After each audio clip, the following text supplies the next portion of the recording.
This live stream is presented to you by MaxspeedTV. All live streaming content that is presented in this telecast is owned by MaxspeedTV, Rudy Cummings, and the entire crew of MSTV. This may not be rebroadcasted, retransmitted, and retelevised without written consent. Please enjoy today's broadcast.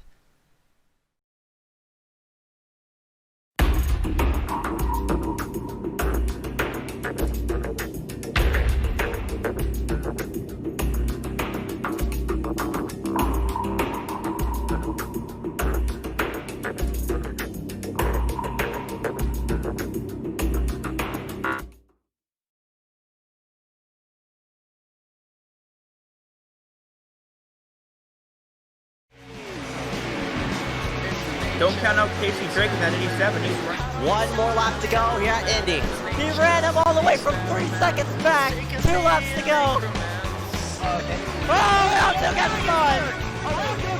Oh, Matthew gets the apron. Around the Drexler. He spins right from the back. Huge wreck. The 2 flies up in the air. It's 3 wide. Oh, what a move by Derek. He wants to go.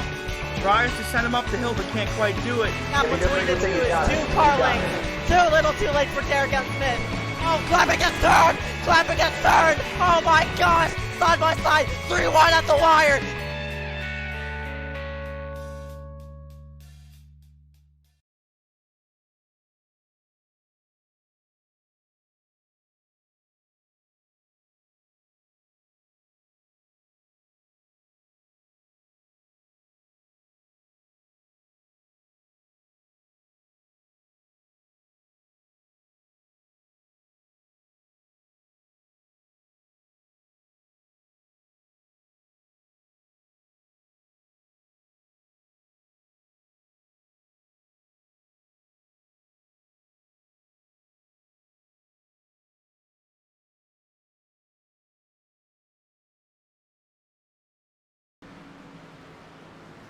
Few praises really describe chaos just as good as this. The Talladega Superspeedway, where tonight the best of iSCAR takes the center stage here once again. We welcome you to MaxspeedTV's coverage of race number 4 of the iSCAR Cory Harts Media Superspeedway Challenge here from the Talladega Superspeedway here in Lincoln, Alabama. With Benjamin White, my name is Kenneth Bueno. To bring the call for tonight's action, I'm going to be bringing you all the coverage from the drop of the green flag to the drop of the checkered flag, all the way in the front straightaway here at this illustrious racetrack. Second time around here at Talladega, a different car, and lessons learned from the last time we were here in the Truck Series.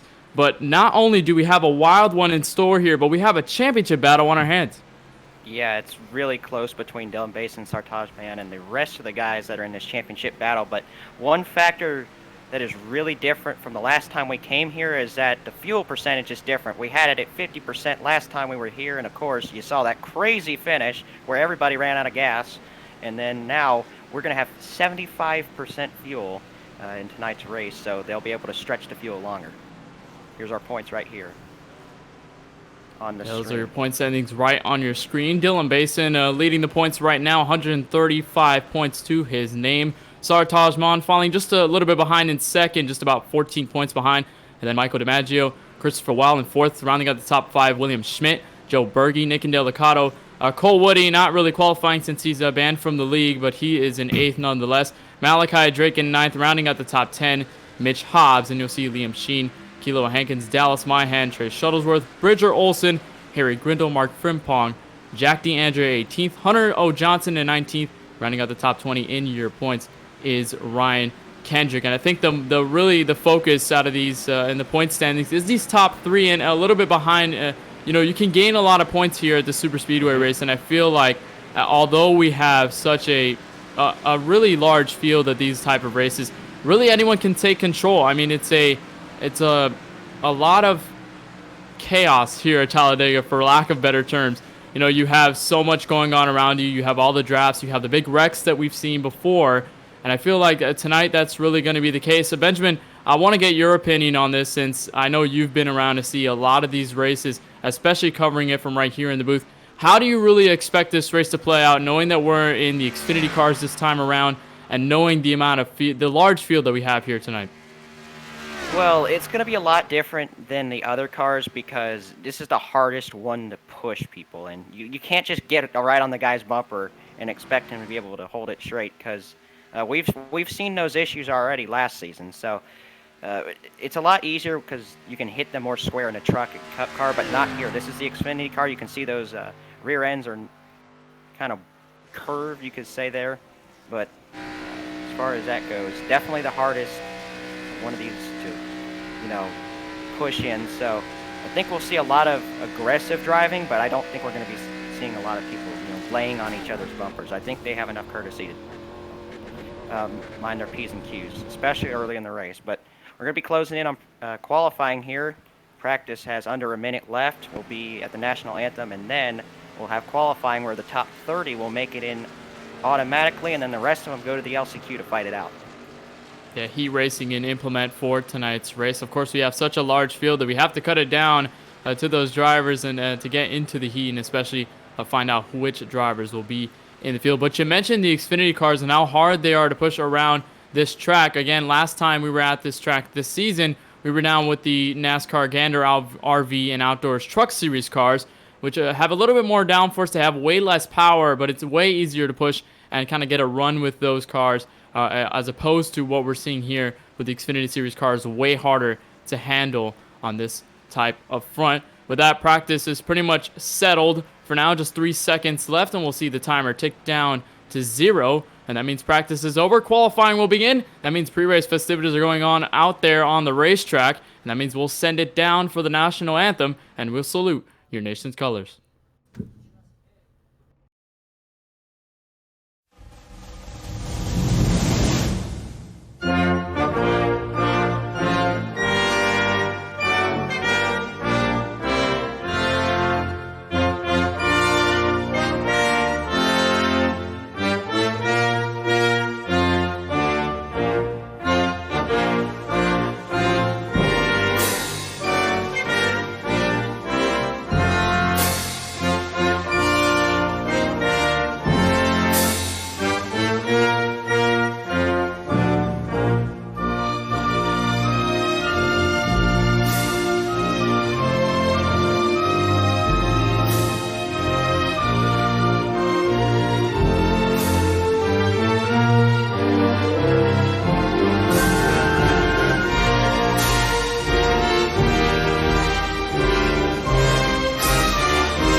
Welcome here back to Talladega Super Speedway, where qualifying is going on right now.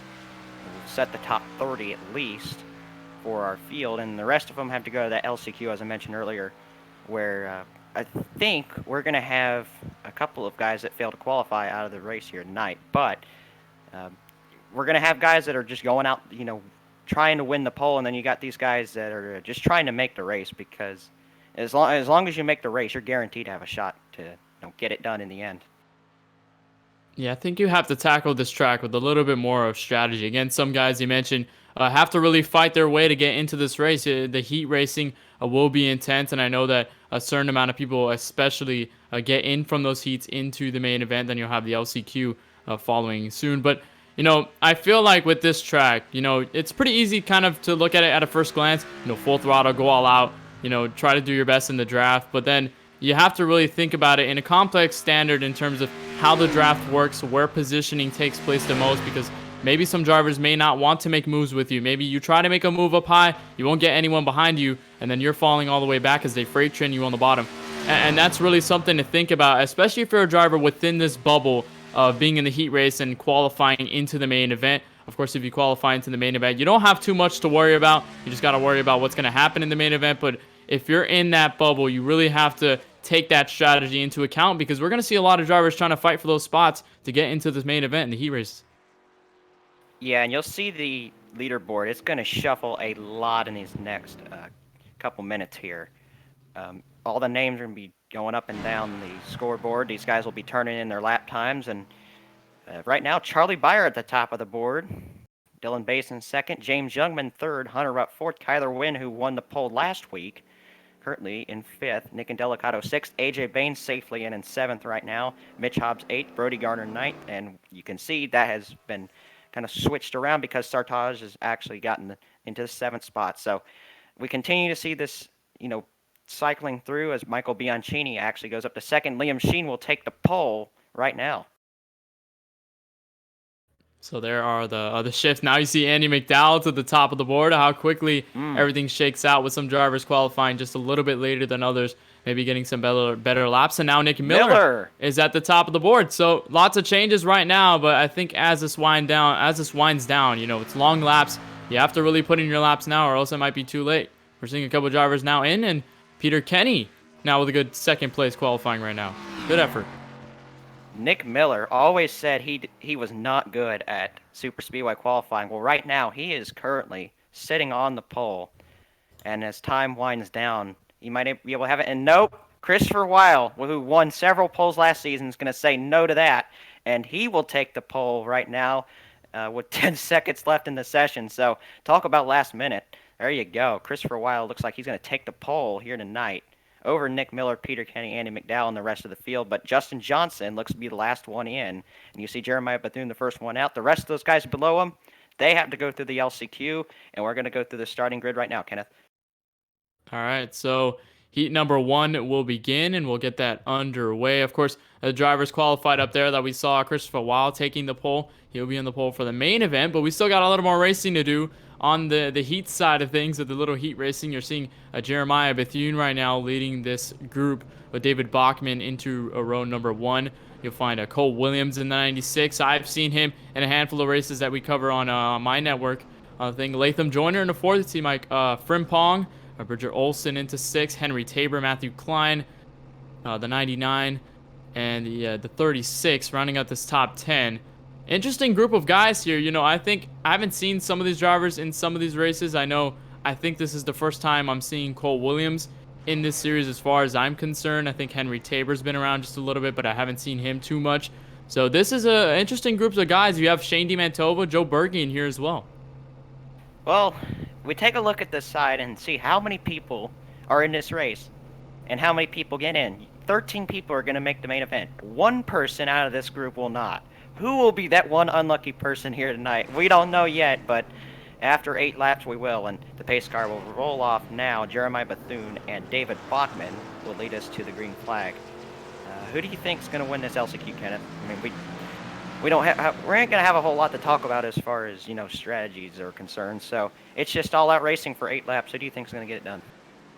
Oh man, this is tough. I mean, I'm seeing some notable drivers near the rear of the field. I'm seeing Joe Berge, who's put out a good showing. I think he's been one of the more experienced drivers in iSCAR, and he's starting in 13th. I know some drivers, everyone's making it apart from one driver, but I think the person I'm looking at right now is possibly Mark Frimpong in the 10. Almost had the win at the truck series in the truck race a couple of weeks ago. It's at this very track. A loss due to running out of fuel right at the tri-oval. He had to try to push at the last second and then couldn't really get it done. Didn't have enough fuel in the tank. But I think that Mark Frimpong has been enough around the Super Speedway. He understands how heartbreaking it was to lose that one. I think he's looking for redemption. He's going to be extra hungry on this heat. Benjamin, who do you got? Well, I know Zeke remembers who won this LCQ last season. That is Matthew Klein in the number 11. He's going to get lucky and get it done again after everybody wrecks out, I think. So that's just what I think is going to happen here in that DQ Mullen paint scheme. You see Matthew Klein here, of course, won this LCQ last season. I guess he could try to go 2 for 2 in that regard. We'll have to see. But, man, I don't know who's going to be that one person that's going to be left out of tonight's show, but they're going to be really unlucky. to go. And they're going to be coming off turn number 4. The pace car is going to be pulling in, and these 14 drivers are going to battle for 13 spots to get into the main event. So here we go off of turn number 4, and unlike what you see at Daytona, the start-finish line is just a little bit further down the road. You'll see it not at the center of the tri-oval, just in the gap between the tri-oval and turn 1. So the field will slowly pace themselves down to this tri-oval. What must be pretty much lack of patience for these drivers to get this green flag going. Gonna get to the tri-oval. Here comes the green flag on display into the restart zone. The first time in heat number 1. Green flag is displayed. The drivers will start on the gas pedal. We are green for heat number 1 in Talladega.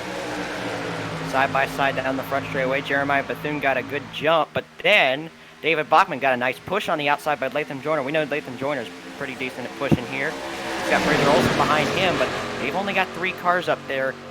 And now Matthew Klein, I don't know, he's not really deciding exactly where to go. It looks like he'll stay down low, so this outside line does not have enough guys to keep this area up at the front. But right now, David Bachman still getting a nice push from Latham Joyner down the back straightaway. They're side by side into turn 3, Kenneth. Still side by side with Jeremiah Bethune. Still a little bit of pressure from the outside, considering the fact that there's only 3 cars up there. I saw Shane DiMantova. There's another Toyota Supra a little bit back there, but now here comes the 30 of Latham Joyner. It seems as though he peaked all the way down to the bottom. He's going to take the spot, but that really stalled out that outside lane as Jeremiah Bethune is going to lead them onto lap number 1. Yep, you got Cole Williams right behind him, just trying to give a push right now. Mark Frimpong 3rd in line, Henry Tabor 4th in line.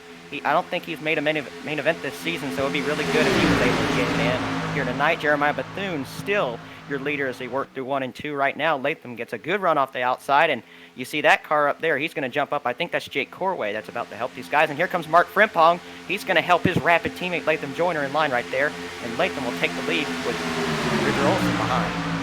There I mentioned how hungry Mark Frimpong is, and now he's working to the outside with the 53, trying to make something work. There's a couple drivers behind there, and almost contact between the guys in the inside lane and the guys on the outside lane, but Latham Joyner to the race lead. What a good pass down the back straightaway. Here might be another pass from the 50, not going to make it work. Almost contact, close enough, but they're going to go straight to the line as the outside line starts to work together. Wow, that was close, but Bridger Olson's going to get a nice push by Mark Frimpong. They work through 1 and 2 right now. Joe Berkey's actually slid himself up into the 6th spot, so he's been working his way through this field right now. The one driver that is out is Louis Galvan right now. But we do have all 14 drivers in this pack right now. Matthew Klein and Louis Galvan battling for dead last right now, but down the back straightaway, Mark Frimpong kind of in and out of line, just trying to push Bridger Olson. They work through turns 3 and 4 right now. Latham Joyner continues to lead the field. I almost mistook Joe Berge there since he's usually running the Red Bull schemes, but nonetheless still running a good race right now. He started in 13th, pretty much at the back of the field, but right now he's been able to get to this outside line and gain some position. So if he stays there, he's still locked in regardless. You see Shane DiMantova trying to work. He's the second to last driver. Galvin all the way at the back. Still a little work to do in the draft, but this outside line really has been working through that inside lane. Latham Joyner really hasn't had a breath of fresh air, really, with the drivers behind him and the drivers to his outside. He's going to get a hard shove from the 50 on the back straightaway. There's rapid. Oh, contact. No! He's going to get right back up in line as Jeremiah Bethune gave him a bad push. Here comes Bridger Olson up on the outside. Bethune will get doored again. Here comes Mark Frimpong pushing Bridger Olson. He's trying to take it 4 wide.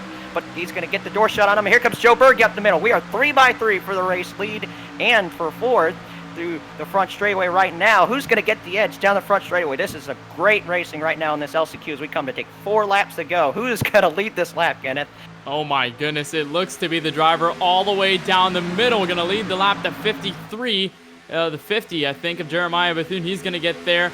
Joe Berge trying to make it work through the middle. He was able to get to that at the front of the pack there. It looks like the 50 will slide back into the bottom line. I'm surprised Latham Joyner didn't lose as much as he did when he made contact down the back straightaway. Luckily, I think these drivers are being a little more forgiving this time Joe around. Berge! Oh, contact between the drivers. They're still 3 wide. Mark Frimpong is still trying to make a move. They're almost making contact into 3.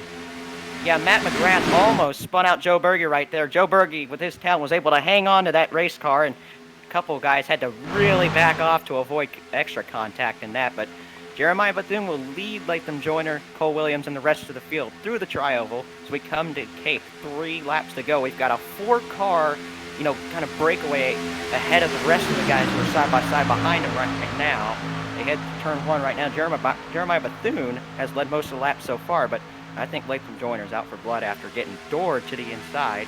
He's going to want that lead back before it's over. He's going to have to try, though, and that outside lane really fell off after the contact with Joe Berge, and it seems as though they're trying to get themselves into line once again. Look at the swerving down the back straightaway, and look who's all the way down the middle of the racetrack.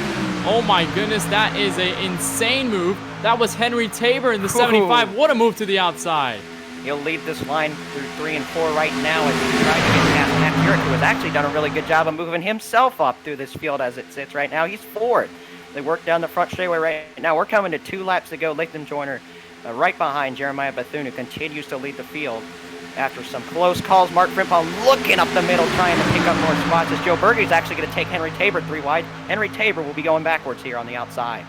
Yeah, he's going to have some help, though, so he won't fall too much out of line. A couple drivers swerving back there. Those are the drivers working in 13th. The driver in the wall up there. He's going to connect the wall even more. I believe that's Jake Corway also back there as well. Lewis Galvin, who was in last, now in the middle of this pack.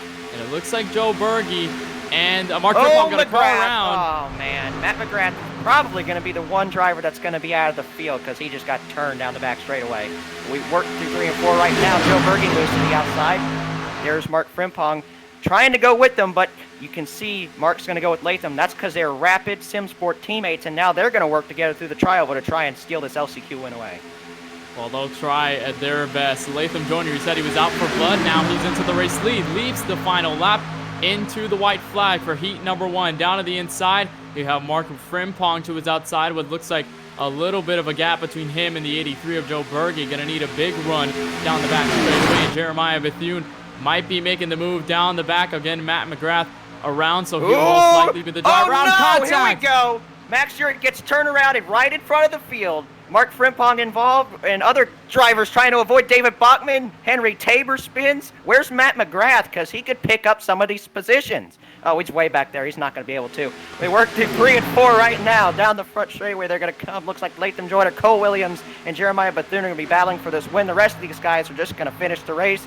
Through the tri-oval, will Cole Williams make a move? I don't think he'll have enough time, and that is Latham Joyner coming through the tri-oval. He will win the LCQ after some wild contact on the last lap. But these guys still need to finish. McGrath is way too far back, and none of these guys are smoking their engines, so I think they'll be able to get back safe right now. Henry Tabor and David Bachman are the guys that we got to watch right here.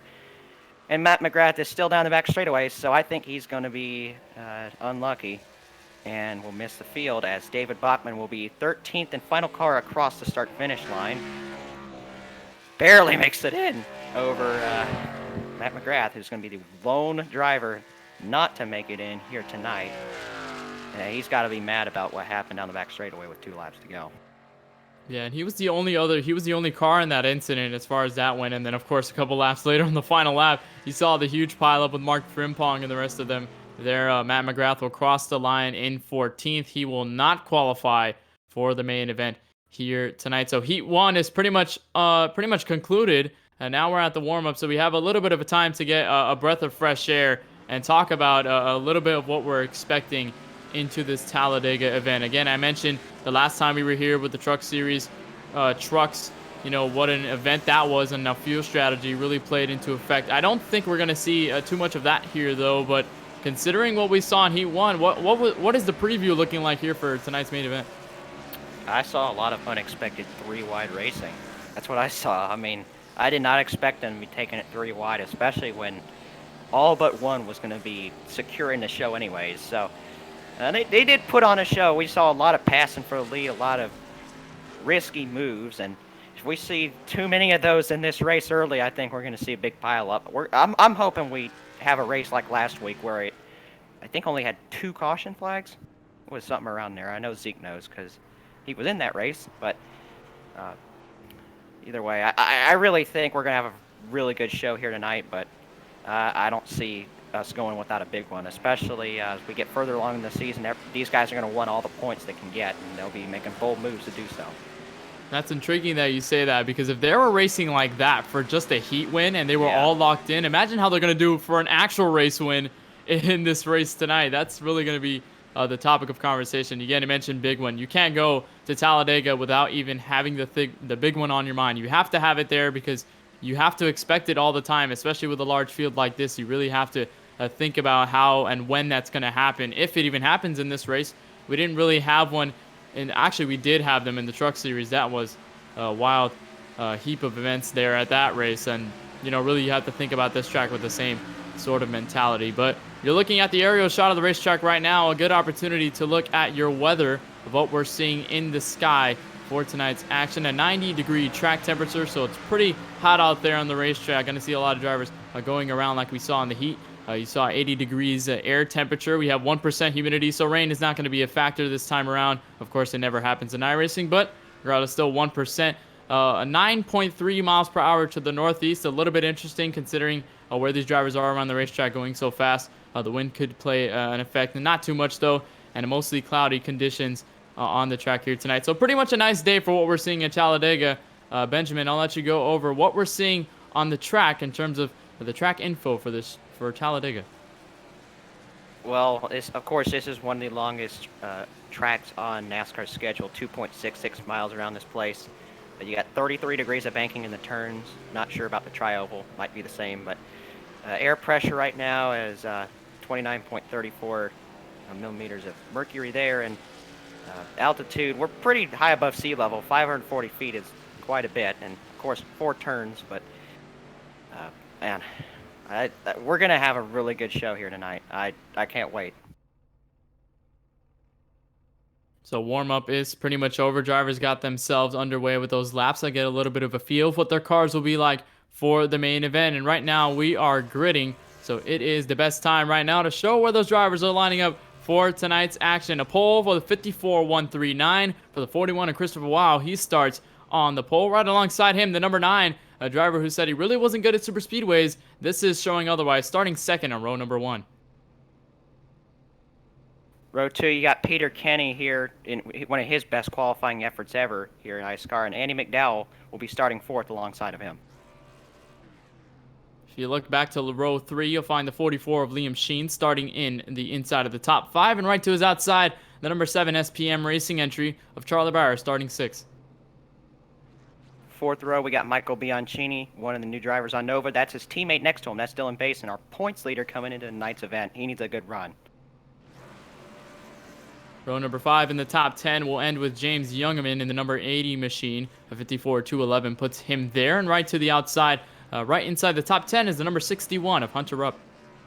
Yep, he's one of the new additions to Peak Performance Motorsports. Kyler Wynn will start 11th. He was their pole winner last week, ends up 11th here in qualifying. And Nick Indelicato, one of the highest I ratings in the field, he will start 12th tonight.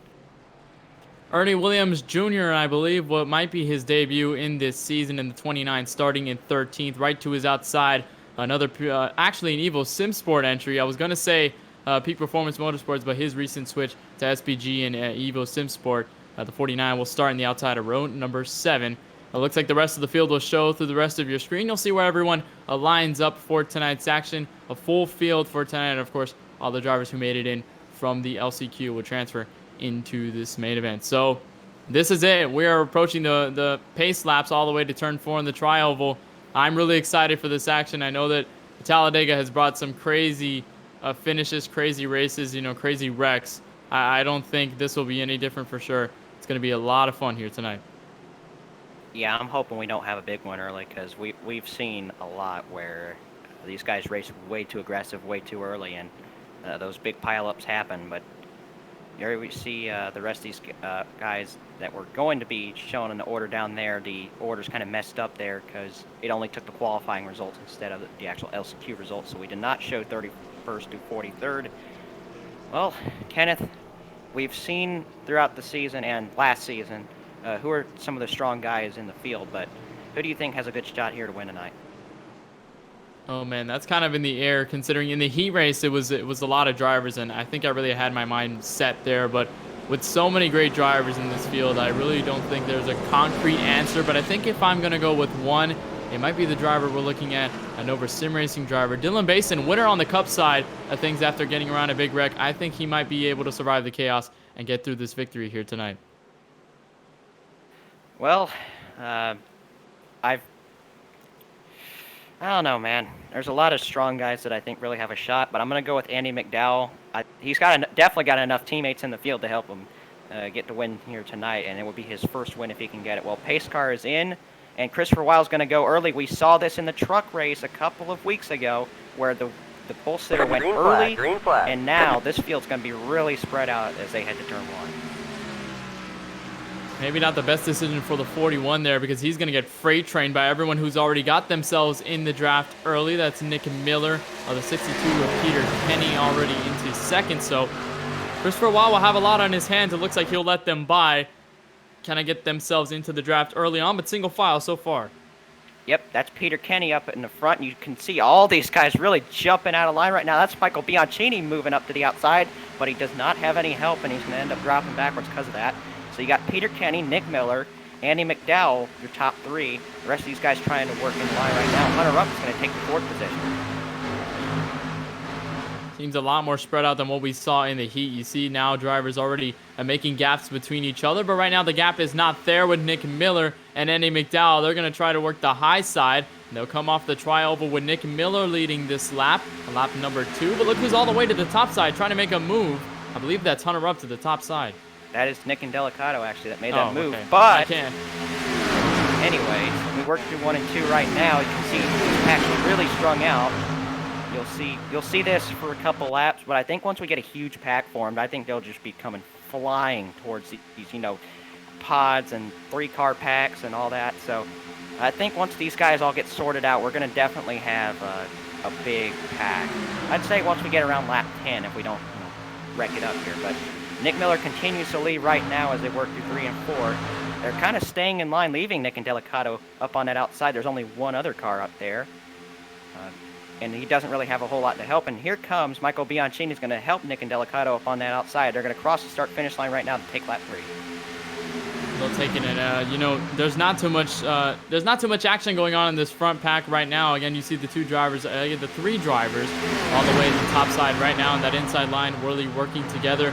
I think this is way different than what we saw in the heat because obviously the heat was way shorter. I think these drivers have a bigger picture mindset when it comes to this race and trying to get themselves together, stay in the draft for as long as they can, and really try to find out their way of getting around this racetrack in the best way possible without getting into wrecks, because when you push it 3 wide, or even if you push it 2 wide on the outside, you have that opportunity for a wreck to happen and collect a mass amount of drivers, including drivers who may be your teammates out there. So you have to be a little careful on who you pick and choose on this racetrack. I think we see a driver trying to file through the bottom. Yeah, Charlie Byer looks like he'll go to the apron and try to let some of these other drivers by. Not sure if that's just his strategy or maybe something bottled up in that race car, but he's going to fall back. Nick Miller still continues to lead there. They're pretty much single file, apart from the guys up top. Yeah, and here comes Nick Delicato with the push from Michael Bianchini up on the outside. They get a little squirrely there, but they're going to sort it out as they work through 1 and 2 right now. Down the back straightaway, side by side for the race lead. You've got about an equal amount of cars in each line right now up in this lead group. Down the back straightaway, it looks like that outside's getting the advantage, Kenneth. Looks like they are. Nick and Delicato tried making the move to the high side. So far, it is paying off. Michael Bianchini to the high side as well.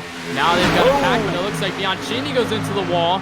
He gets shuffled out, so he'll fall back. I don't think no harm, no foul, so I think he'll just foul back behind the white Toyota Supra right in front of him, and he'll be able to get the draft as well. Nick Miller still in a fight with the 74 to take the race lead on lap number 5. And I think now we're seeing a bunch of the drivers start to pack in together at what we saw with a spread out start in the beginning of the race. Yeah, Kyler Wynn is actually he's the one that's pushing Nick and Delicato right now up on the outside, giving it a nice push to be able to keep him out in the lead right now. Aiden Saunders, who's worked his way up to the field as well, he's coming down the back straightaway 3rd in line. Michael Bianchini trying to recover from hitting the wall. He's got some guys behind him as well up on that outside, but it looks like maybe these top 2 will be able to drop down, and they do. So that'll leave Aiden Saunders the only car on the outside as these guys start to bail at the inside. Well, really, when you're here at Talladega, again, I mentioned earlier at the top of the broadcast, it's kind of harder to go up top because you need to find people to work with you. And if you don't have people to work with you, then it could be pretty much drastic to your efforts on trying to take the race lead. But it's not too harmful to Nick Miller. He has helped easily to the outside 3 wide for the race lead. It looks to be a couple drivers shuffling in and out. Now Nick Delicato is forced down the middle. Nick Miller has to find his way down the bottom. Yeah, he takes a top-to-bottom move as we're 1 and 2 right now, right in front of Kyler Wynn down the back straightaway. That'll leave his Evo teammate Andy McDowell way out the dry. And who's that Bud car up there? That's Latham Joyner. He has already made his move from 31st starting position up into 8th right now. He knows how to work his way through a big field. Latham Joyner, again, the winner in heat number 1. He was really running well in that heat. Fell back a little bit, but came back to take the race lead. So a good effort from Latham Joyner right now. We're seeing a bunch of drivers who are now in the rear of the field start to work their way up, especially since some drivers are starting to lay back. You see Andy McDowell also back there. Connor Brannon, who was in that second pack, he's now to the bottom of this first pack. But Nick Miller so far taming the entire field, and he mentioned, like you said, Benjamin, that he doesn't really like super speedways. He says he's not really too fond of the super speedway racing right now, but it looks like to me like he's getting it to work down the back straightaway.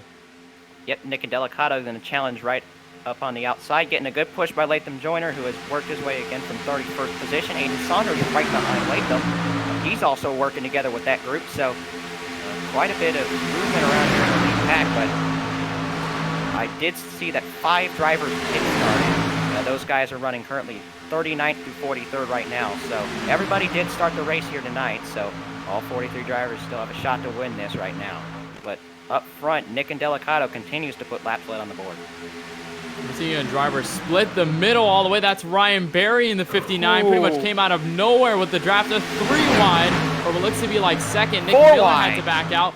4 wide with Connor Brannon and the number 8 of Aiden Saunders. Boy, that was scary for the 9 car. Had to back out of that one immensely. But look how far Ryan Berry came through. He's now leading the outside, trying to take the race lead away from Nick Delicato. Yes, and he has a teammate behind him, that proximity racing car, Connor Brannon behind him. Aiden Saunders working with them as well as they work down to turn number 3. Looks like they are coming up on somebody here, so that person is going to have to move out of the way pretty quickly. But Nick Delicato continues to lead, but man, Ryan Berry just came out of nowhere, Kenneth, as he made that move up the middle. Man, I thought they could have wrecked right there, but they were able to keep it straight. Yeah, I saw Ryan Berry all the way to the back. He was one of the more notable cars with that color, the pink Ford Mustang. And I was looking at him back there. I was like, okay, he's going to work all the way to the bottom. But then he split the middle all the way down the back straightaway, and now he's trying to fight for a race lead. So how quick things change at Talladega. It is insane. Got a lap car coming up on the field. Looks like he'll stay to the outside. Hopefully stay out of the way of what the race is happening up front. We'll really play a factor into that right now. But still side by side for the race lead. Looks like we've seen that outside lane really hold themselves up, even if they don't have that many people up there. Yeah, that information is also really surprising to me too, that you can have that low amount of cars up on the outside, but able to work. But you see Nick Delicato thinks that line's moving. He's going to throw the block on Ryan Berry, but looks like Ryan Berry's going to move out. They're going to maybe split him in the middle. They will, so Nick Delicato will be back in the sucker hole as we come to take lap number 10. Latham Joyner has led that lap, and man, from 31st to 1st, and he's got Kyler Wynn behind him, Aiden Saunders. Those 3 working together right up front now. Well, Latham Joyner is taking no prisoners on the racetrack. He's taking every shot he can get, and if he had to push Nick Delicato to the middle, that's what he had to do, but that kind of suffered the outside lane a little bit, so that'll allow this inside lane to really work themselves and get a little bit of an edge. So now Latham Joyner is in command. Kyler Wynn has been quietly sitting in this inside line, hasn't really taken the race lead yet. He's been always behind the back bumper of somebody. It looks like he's keeping himself good right now. Aiden Saunders, who was just on the outside, now into the bottom. You'll see Peter Kenny, Hunter up, and now Aiden Saunders to the high side.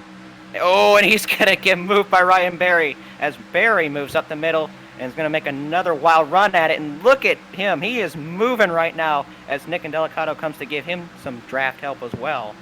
They work through 1 and 2 right now. Latham Joyner continues to lead the field. Kyler Wynn behind him. Peter Kenny has been able to hold top 5 for most of this race. I'm really impressed with how he's doing so far. Of course, our defending winner of this event. He could easily get 2 in a row. I feel like the field is kind of springing themselves in the way that they spread out. They start to pack back in. You see Liam Sheen, Harry Grindle. Looks like they went to the apron. No harm, no foul. They'll stay up to the racetrack. They'll file back in. I think that's Michael Bianchini to the top side. Almost contact with Latham Joyner. Not sure what happened with the 30. He might have fallen out of line, but he loses a bunch of ground. That was almost big. Yeah, it looked like he blinked and then he moved to the outside, and as soon as he came back, he was right inside of the 48, but no harm, no foul, no wreck. And that will leave Kyler Wynn up front with Ryan Berry in the middle, and Michael Bianchini making a huge run on the outside with 3 by 3. The lead is in 1 and 2 right now. You've got Bianchini up high with Saunders. You have Berry in the middle with Delicado there, and of course Kyler Wynn down on the inside, and that's Peter Kenny that says, I'm done with that. You guys can have your fun. Oh my goodness. Boy. Ryan Berry just shoved it to the bottom of the racetrack, and he will take the race lead if these guys continue to bob and weave their way through the back. But another split to the middle with the Ford Mustang. This time it's Nick and Delicato, so he splits the middle with Michael Bianchini. He'll shuffle back to the outside, and now the rest of the field is charging to these front pack. We saw how separated the first pack and the second pack were, but now the second pack led by Nick Miller, Connor Brannon. I believe Andy McDowell is there as well, Casey Drake, Malachi Drake, excuse me. Those drivers are now starting to peek into this bottom line. They're going to try to make this inside line work, but so far I think the outside is kind of split up a little. But now Ryan Berry finally takes the race lead, lap number 12. What did I say? Around this time, we were going to have a huge pack all packed up, and here we are. Look at how many cars are in this pack. It's 35 cars big right now. Ryan Berry leads this entire group down the back straightaway and into turn number 3. Kyler Wynn in second. Hunter Rupp in third. We haven't really talked about Hunter today that much. He's a new addition to PPM, Peak Performance Motorsports, owned by Cory Harts there. Oh, Kyler Wynn got right out of line, and he's not going to be clear, I don't think. And now Hunter Rupp's going to say, here, I'm going to cut you a break and let you in. But here comes Nick Miller up the outside. He's getting some help from behind. Nick Miller fell back, but it's working right now. Ryan Berry with a block, but it's not going to suffice right now. Almost the top line into the wall, but now we're 3 wide for the race lead once again. Aiden Saunders and Ryan Berry stuck down the middle. Now Nick Miller is going to peek to the bottom, right in front of Kyler Wynn. He takes the race lead. Connor Brannon working to the high side, and they're still 3 by 3. And look who's down the middle now to the bottom. That's Mark Frimpong, driver in the first heat race. Had a little bit of a struggle, got into the wreck on the final lap, and now he's on the 4th. He's 4th right now on the inside line. Oh my goodness, almost more contact.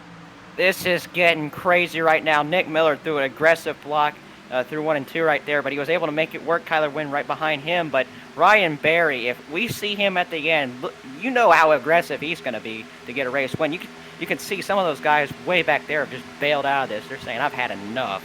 We're going to let these guys wreck it up here, but Nick Miller will lead another one. Looks like Aiden Saunders now on the high side. I believe he was one of the drivers who might have fallen back, tried to get out of the situation he was in before, but looks like he's on the outside of this pack led by Ryan Berry. And right now we're just seeing a bunch of drivers shuffling to this top lane. Either some drivers make moves or some drivers just stay there. This is Nick and Miller. He will back out of this one. Not looking too good for the 9. Doesn't look like it's safe. So he'll back out of this one, try to find his way back into the back, and he does. I believe that is the 52 of Shane DiMantova. Right behind him, he's going to get freight trained by a couple of these guys up here. But so far, Ryan Berry and Nick Miller and a handful of those drivers, they have been really aggressive early on. And Ryan Berry has made his way back up to the front, but here comes Aiden Saunders in the number 8 car. I think he just led that lap with a good push by Nick and Delicato up on the outside. Connor Brannon also in that outside line. You can see back there a lot of Evo drivers kind of in the second pack right now.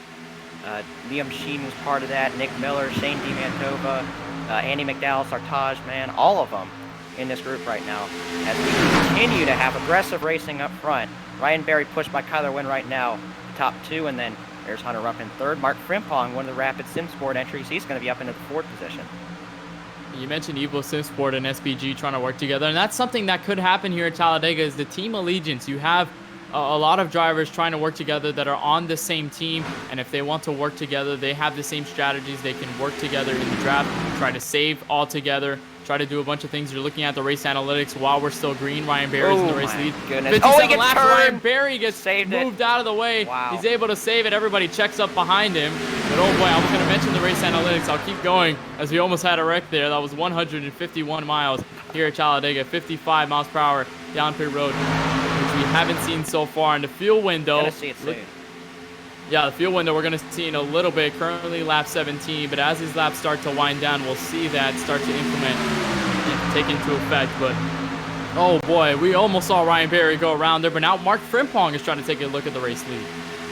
Yeah, and he's got Tyler Wood behind him and Aiden Saunders. Those guys probably communicating together right now. I know they work together a lot. Mark Frimpong has taken the lead. He started way deep in the 30s, and he's going to be taking the lead here on lap number 17. We come to take lap 18. Kyler Wynn will get down. Aiden Saunders cannot, and we complete another lap here, Kenneth. We're getting close to the pit window here, which I'd say maybe in 10 laps we're going to see these guys in the pits. I can't believe that we haven't had a caution yet with how aggressive these guys have been racing. Yeah, it's still 43 drivers left in this field still. You see some drivers ahead of this main pack. I think they'll go a lap down, but we've had drivers a lap down. Cole Williams is currently the only driver now. They'll approach these guys a little bit sooner, but you know, still all 43 drivers in this field. If we get a caution, those drivers that are a lap down will be right in the mix with these guys and the main pack. So still not a car out of this yet in terms of a wreckage or anything. And I'm surprised we haven't seen a wreck considering how aggressive these drivers have been early. But that driver who's stayed consistent on this bottom line and really hasn't fallen out of second on that inside line is Kyler Wynn. He's doing a good job right now on lap number 19. We've seen him move in and out of the line, but he's been able to stay up in the top 5 almost the entire race. Really impressive with that. Much as we've seen these guys, you know, shuffle out of the lead, but Mark Frimpong continues to lead right now. He's trying to get redemption from the last time we were here at this track. He ran out of gas from the lead. We see 3 wide, a little further back in the pack. Nick Indelicato has no help, but he's going to make that pass work, I think, on Connor Brandon, who's kind of just backing out right now. But here comes a run from Ryan Berry up on the outside. He's got help from Aiden Saunders and Malachi Drake, another driver who has worked his way from mid-pack. Also, Bridger Olson, who was kind of hitting his marks by himself. He's going to try to work to this high lane, try to help Aiden Saunders and Ryan Berry get back to the top and get back to the race lead like we've seen that 59 do so a couple of times already. We've had a couple of lead changes tonight. It has not been short of exciting here at the front. Mark Frimpong still leading this main pack. Ryan Berry to the outside. They're approaching a lap car, and here comes the rest of the field. This second pack is going to start to approach these guys. Nick Miller is the first driver out of that first pack. Now the draft will start to pick up. We might see another spring effect happen here soon. Looks like that lap car that's about to be caught. I think that is Michael Bianchini, who actually came in for a pit stop. I'm not sure why, but he ended up going into the pit lane, and that's why he went from, you know, up in the top 5, and now he's back in the 42nd position. And the last car in the lead lap right now, but these guys are going to swallow him up pretty quickly if we don't get a caution here. But Mark Frimpong continues to lead right now. He's been holding that inside really well right now in front of Kyler Wynn, Hunter Rupp, and the rest of these guys down on the inside. But they're going to be thinking about, you know, coming into pit soon. These guys are going to have to get in line to pit. If we get maybe 7 more laps on the green, we'll be right in that window, Cannon. Yeah, and as the strategy starts to play into effect, if we don't have a yellow, the yellow can still happen from here on out until we reach that pit window, and then everyone can go down pit road and be on the same level playing field. But in terms of this strategy right now, if this stays green, you're looking at a bunch of drivers that are on the outside trying to work their way to the bottom, and you have this strategy together. Do you think we'll see some teams try to work together in this pit strategy? Do you think right now it's all sporadic? I really think we'll see the teams that are going to be communicating in their voice calls.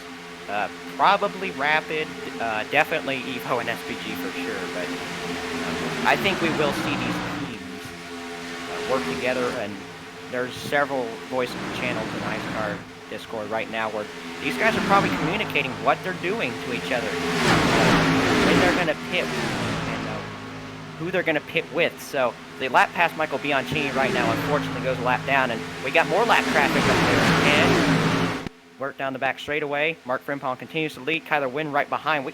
Kyler Wynn has been behind the leader so much today. Is he getting hot? I don't know. I mean, he's done a good job of keeping his engine pretty cool. I think the swerving might be accountable for that. You're on board with the 084 of Kyler Wynn. They're currently second right now to the bottom side of the racetrack. And that's a really good point you mentioned, how hot the engines get when you're running behind someone for so long. You don't really get as much fresh air into the engine as you should, and then you could easily blow up the car and really soil your day by doing that. But I think those drivers are really taking into account that the temperatures, they need to keep watching them. They need to make sure that they don't get as high as they should, and especially down the back straightaway, so long, so wide, you have that opportunity to kind of get a little bit of fresh air. You see Kyler Wynn swerving a little bit out of lane. That could be an effect of trying to cool down the engine, but They're coming out on these lap cars. It looks like a 3 or 4 car pack. They're easily approaching them. It doesn't look like those guys are staying out there. They're staying to the bottom right now. Well, as long as they hold their line, it doesn't matter. So we'll see whether these guys are going to move them. I think they'll just hold their line down on the inside. So these guys are going to have to move around these guys. And one of the guys in this pack is Sartaj Man. And he's one of our championship contenders. He really needs to be concerned right now as these guys are going to lap him. And once we get to the fuel window, it's going to get even worse for him if we don't get a caution here soon. But these 4 guys have been lapped. That's Sartaj Man, Dallas Myhand, Garrett Hess, and the other one is Ryan Kendrick. Those are 3 Evo cars. And then a Weeb Squad car mixed in there. Those guys were the guys that pit started that I mentioned earlier, along with Cole Williams, who further lost the draft, and he's dead last right now. But Kyler Wynn tried to make a move in the middle, but Mark Frimpong will shut the door right now as they head in 3. And Ryan Berry will take the opportunity of Hunter Rupp to the outside. Now going to look for second. Try to make it look to Mark Frimpong, but he can't get it done. So that moves Kyler Wynn. Hunter Rupp to the high side. Almost contact. We have some crashing. Latham Joyner's around with some lap cars. That's Ryan Kendrick, the last race winner in this series so far. Looks to be those spinning down the apron, so no yellow. No caution. Wow, man. Tough break, and Latham just trying to get it back on the track right now, get it turned so he can get back going. Yellow. No caution's going to be tough break for some of these guys. Now the caution's out. Do we have further crashing, or was that triggered by him pulling on the track? Might have been him pulling on the track. It was going very slow, but we have some more cars slowed down here. They might have been Basin right there is one of them. Yeah, 2 Nova Sim Racing drivers involved in that. I think there's a driver in front of them as well. He's got some retaliation. Bethune gets turned. So there must have been something happen after the that first spin. Bianchini's not very happy with Jeremiah Bethune right now, and Dylan Basin looks like he might have been involved too. Our points leader coming into the night might have gotten involved in a crash. I'm not sure what the heck is happening here. Oh, yeah. These guys were all over, and then I'm not sure why that guy hit the wall up there. And oh, yeah. Louis Galvan got sent in the pits, and then Christopher ran over Jeremiah right into Michael Bianchini and Dylan Basin, who got involved. So, yes, damage to our points leader has brought out the first caution here tonight. So 2 separate incidents in the course of a lap has brought out the caution here. Very interesting turn of events.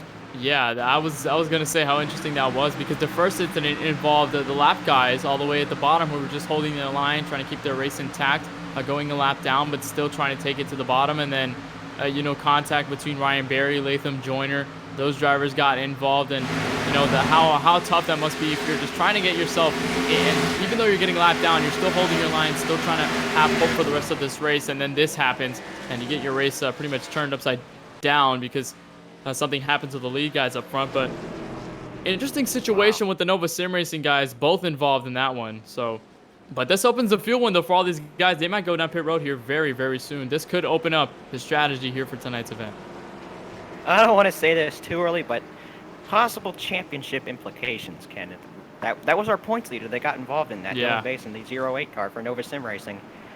I'm not sure what the extent of that damage is, but oh boy, if that's aero damage, he is not going to have a fun time in these last 30 laps. But everybody's going to be in. It's feeding time at the zoo in the pit lane right now. All these guys are going to be in to get gas. 4 fresh tires probably won't hurt either to help the handling of the race car as well. We'll see who's maybe up with 2 tires, maybe get out quicker than these guys who are going to be taking 4. One driver looks like missed his stall. It might be Max Urick, 91, who looks like did not get any service. So we're going to see exactly who's going to get out first. And 61 of Hunter Rupp, yes. Nick and Delicato behind, then Kyler Wynn and Ryan Berry. So, wow. That's going to put Hunter Rupp in the lead for the first time tonight.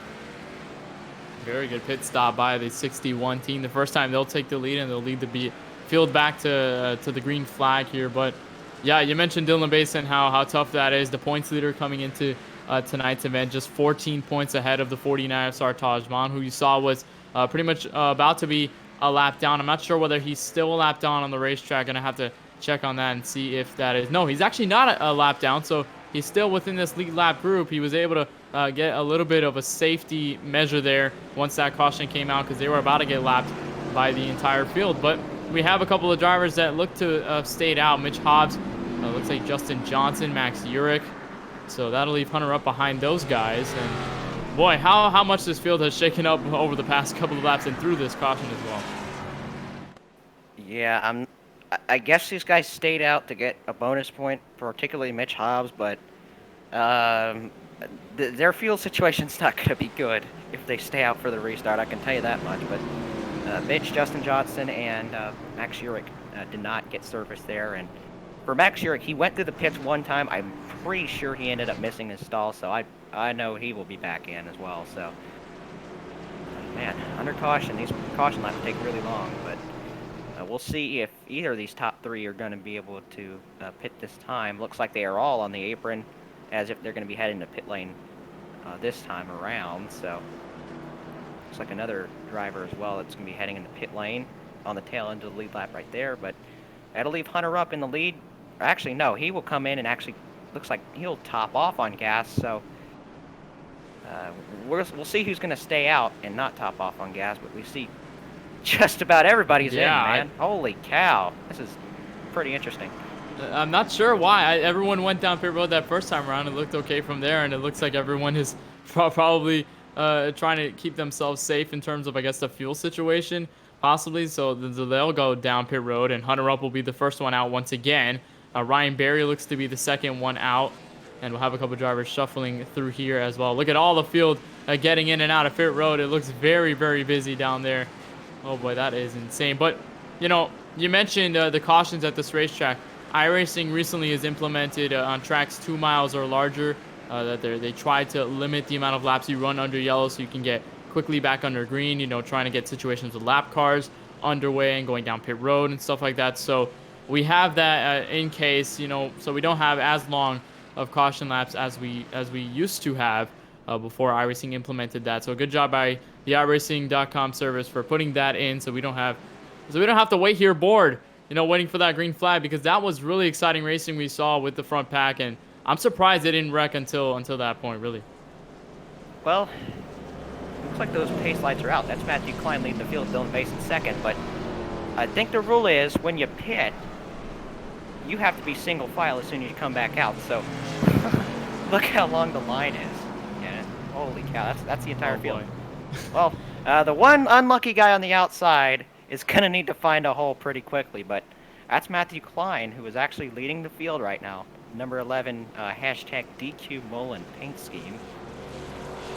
Brian Mullen's not in this race, so their message is not really being sent the way that Brody Garner thought he'd be able to send to everybody, because he's the one that, you know, coordinated this whole thing. But you see some of these guys, you know, saving on the apron.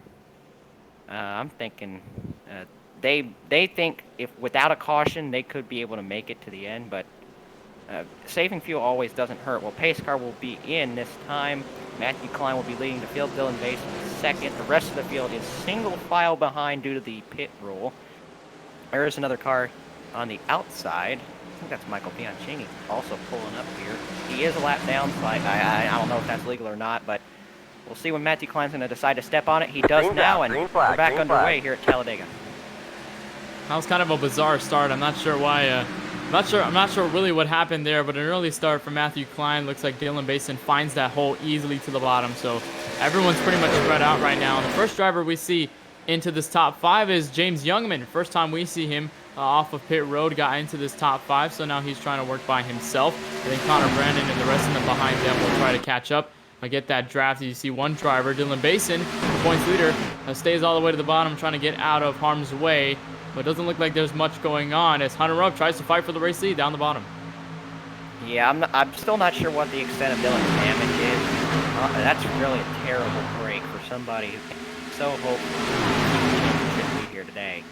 It might have gone out the window. I'm not sure the extension of the damage yet, but we worked down the front straightaway. Hunter Up leads James Youngman into second. You see and this Youngman's going for the lead.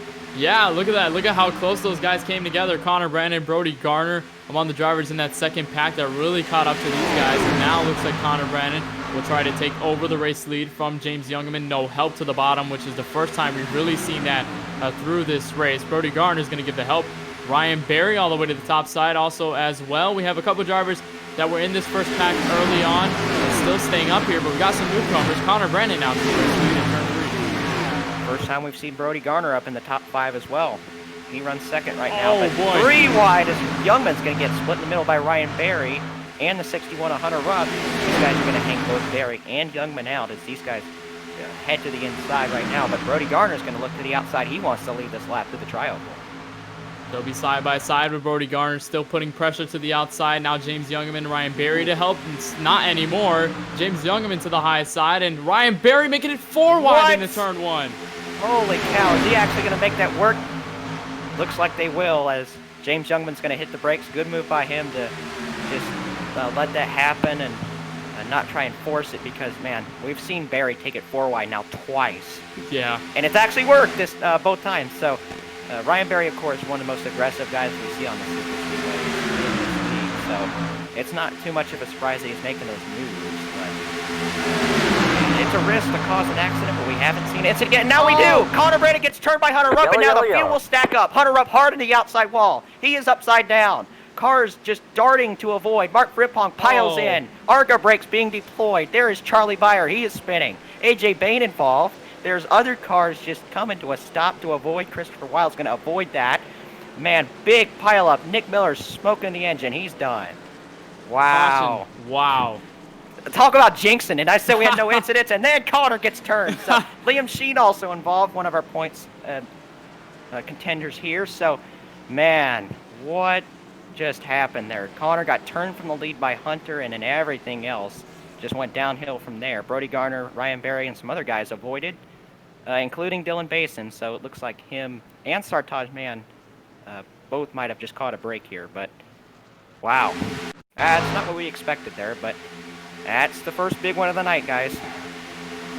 Gonna take a replay, see what happened at the front of the field. It all started with Connor Brennan getting turned in front of the field, and then that pretty much collected everyone. You see Ryan Berry was making it 3 wide to the outside. I think they all started to back up together. Yeah, they'll start to bring themselves together. Here's the 4 wide move by Ryan Berry, and then by this time, Hunter Rupp into the back bumper of the 92. Shoving. And again, he can't really saw off the back bumper of these race cars, and you see Hunter just moves off the outside just a little bit, but at this time he's clear, and Hunter just hooks him. And it takes him to the inside, takes Malachi Drake. Hunter up hard in the outside wall, projected in the air upside down. Liam Sheen involved. I saw Frimpong pile in with the Arca brakes there, and man, Hunter Rupp's day's done. Connor Brannan's done. Mark Frimpong's done. Nick Miller. I mean, several guys that were really strong early, they're going to be out of the race. Yeah, you see the Bungeon cars getting around there. I was looking at the Bungeon cars slowly splitting the middle there with a bunch of drivers in that incident. I think Charlie Byer was spinning down there as well. Not sure if he was just locking up the brakes, but here's the contact with Mark Frimpong and Nick Miller. With the rest of the field, you see guys just scrambling to get out of harm's way. Just a bunch of drivers involved in that one. That was the first big one we've seen tonight, and it's kind of weird because mostly when you think of the big one, you think of everyone all packed together in one group, and then somebody goes around in that group, and that pretty much collects everyone behind them. But it looked to be it happened in this first pack, and then it transferred all the way back to everyone behind because of the extent of the contact there, especially with Hunter Rupp. He went flying and really smacked that outside wall hard. I saw Harry Grindle was packed in there on the outside. James Youngman also might have gotten a piece of that. So that takes out a lot of drivers early, and that puts Brody Garner to the race lead.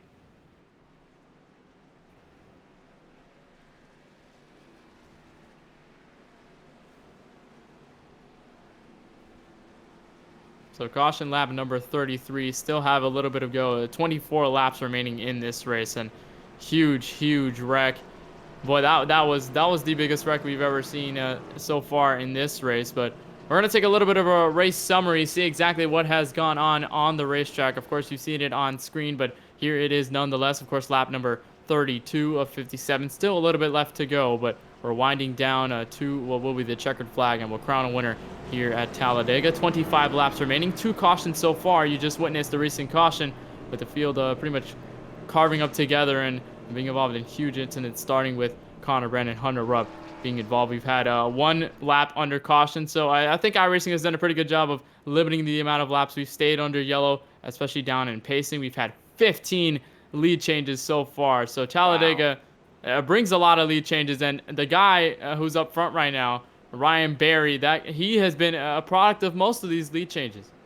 Yeah, he's been moving up the middle, making wild moves, throwing some big old blocks, but some guys I just saw have entered the pits to top off on gas. It certainly doesn't hurt because that would definitely get you to the end here, but some other guys could easily save and make it that way. So I'd say the guys at pit also will have extra insurance in case we have to go into green-white checkers, because if these guys like don't pit and then the green-white checkers happen, they're going to be short. So we'll see how everything's going to play out. So split strategies there, as we've taken the one to go, will be double file here instead of the single file that we had last time. But Ryan Berry, Brody Garner going to be leading the field, and then Max Urich in third. Man, he's worked his way from the back as well.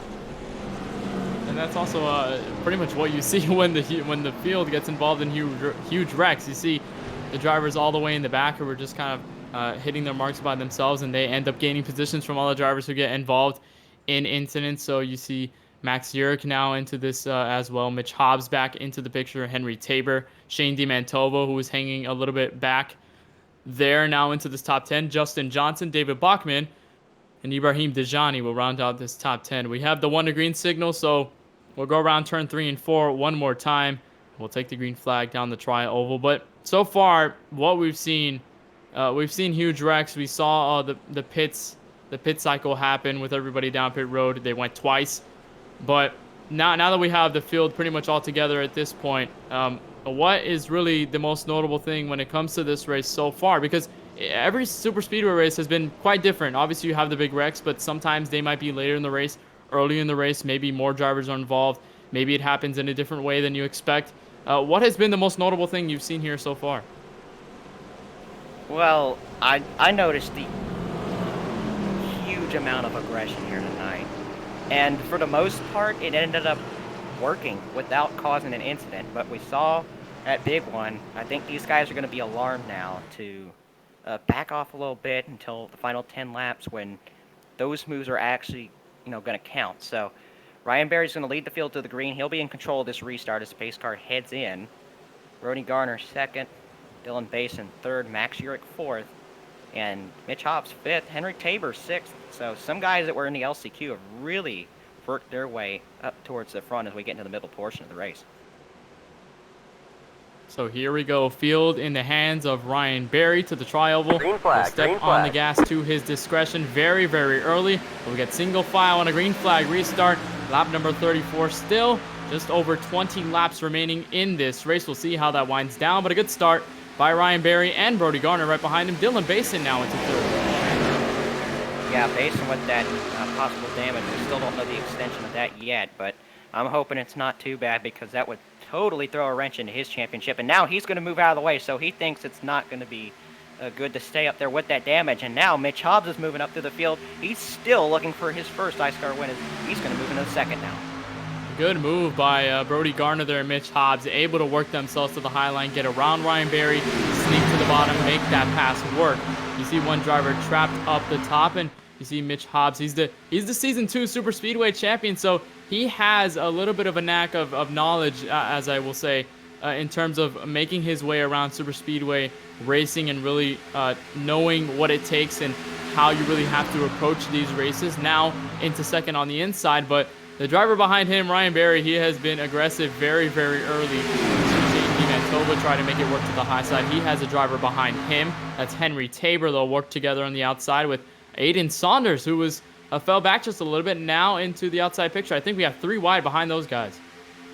Yeah, one driver really, really, really slow up on the outside, but they work down the back straightaway right now. Brody continues to lead with Mitch pushing him.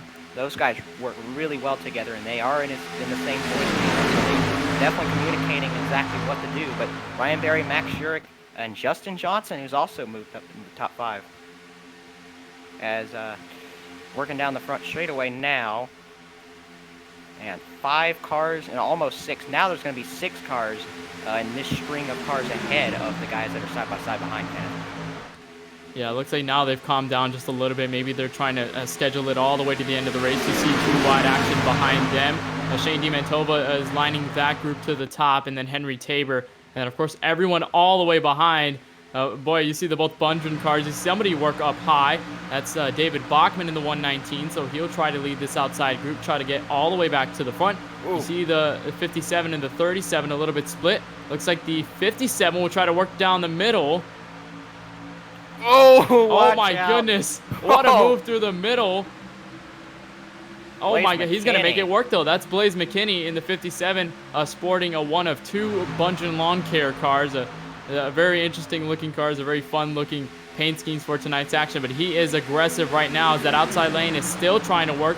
David Bachman still trying to lead this second pack, but here comes Shane DiMantova. Yeah, they just put David Bachman's Trump car right in the middle, but David's saying, no, you're not going to split me, but they will actually hang him out now as those guys kind of faked him out. Shane DiMantova made a nice move to get under him, and now these guys really start to flare out right now. Here comes Blaze McKinney. We're working to the outside again. Shane DiMantova will have to drop to the inside. We're 4 wide. Aiden Saunders, will he save it? No, he will not. David Bachman gets clipped and a big crash down the back straightaway. Oh, man, blocking the track. The caution's out once again. Several cars go into the grass to avoid.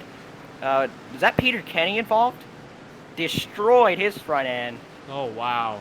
Man, it could have had a lot more guys involved in that, but, man, David Bachman, Aiden Saunders, other guys involved, and Aiden Saunders not very happy right now with the way he got taken out, but he got set sideways. I thought he'd be able to save it at first, but was unable to save it in the end, and now big crash where he gets projected up in the air.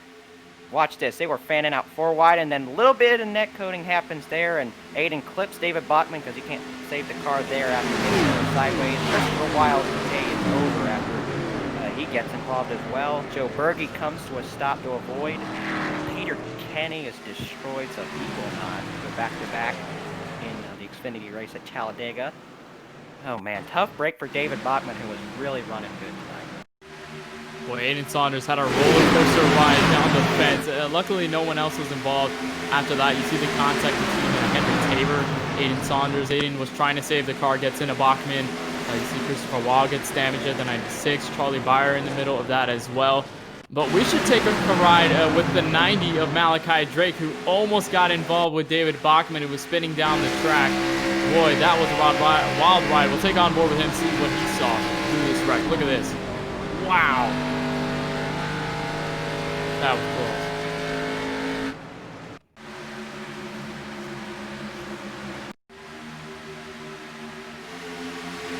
And we look at the replay again, and they just fanned out a lot, and Aiden moved up, and is that Henry Tabor, the one that had the netcode contact there? Aiden obviously was not clear of him, and that's what has caused the collision.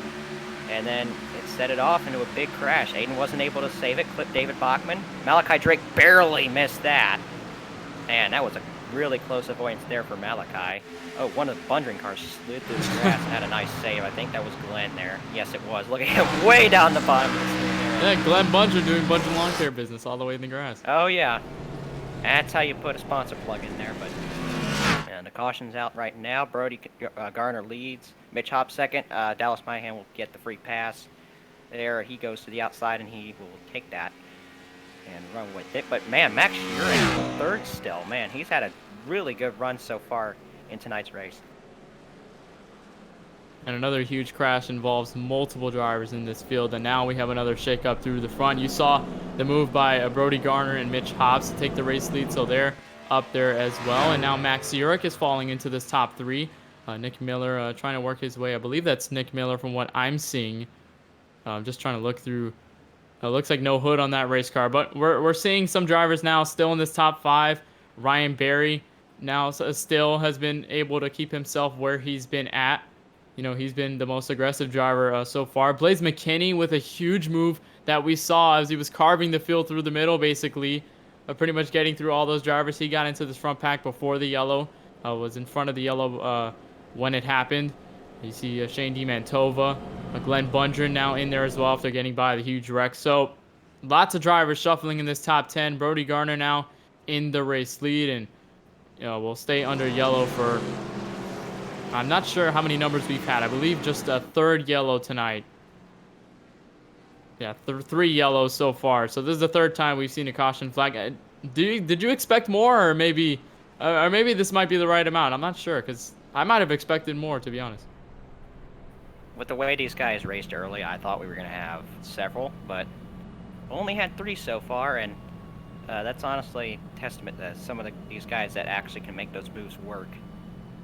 Very aggressive. We've seen guys like Ryan Berry, Brody Garner, Mitch Hobbs. They've all made aggressive moves, and they're being rewarded right now with good running positions. But, oh boy, this restart is going to be something wild.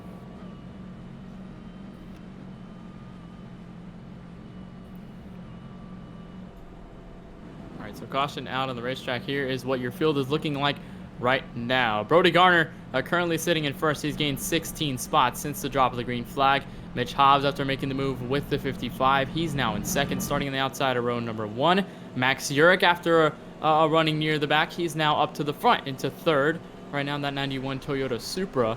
Ryan Berry has been making the most aggressive moves all race, and he has not fallen out since then.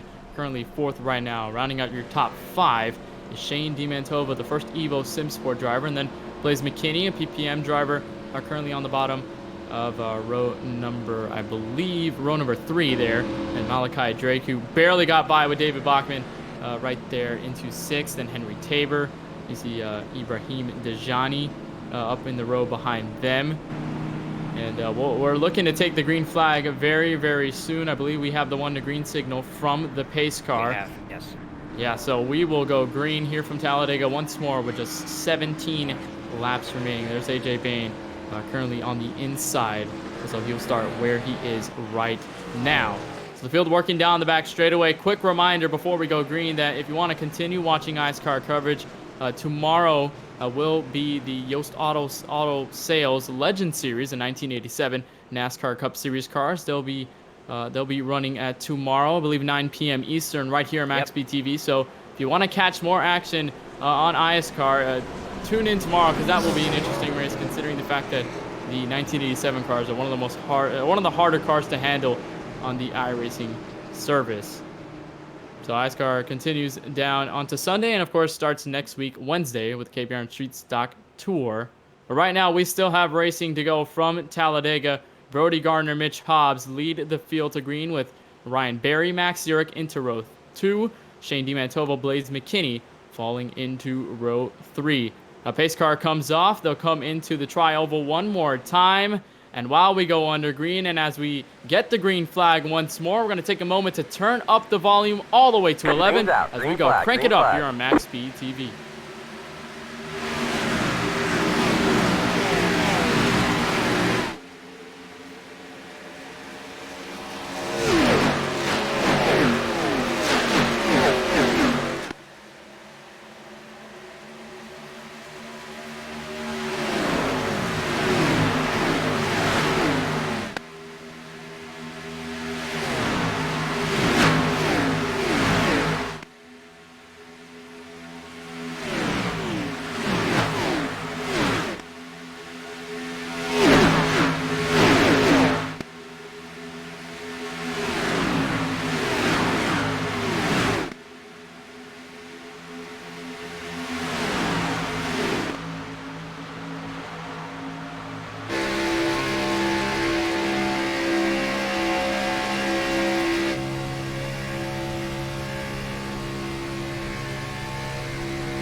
Still commanding this field. You see the Bunch and Lawn Care Series cars all the way at the top, and Ryan Berry splitting the middle. He's been trying to get that outside lane to work for a handful of laps now as we come out of Crank It Up, and Mitch Hobbs, Brody Garner continue to lead this field down the inside line, but currently right now these lines have not been kind to each other. Almost contact between a handful of drivers. Max Urich almost made contact with Ryan Berry just as we were coming back, so still green with 14 laps remaining. Brody Garner still in command.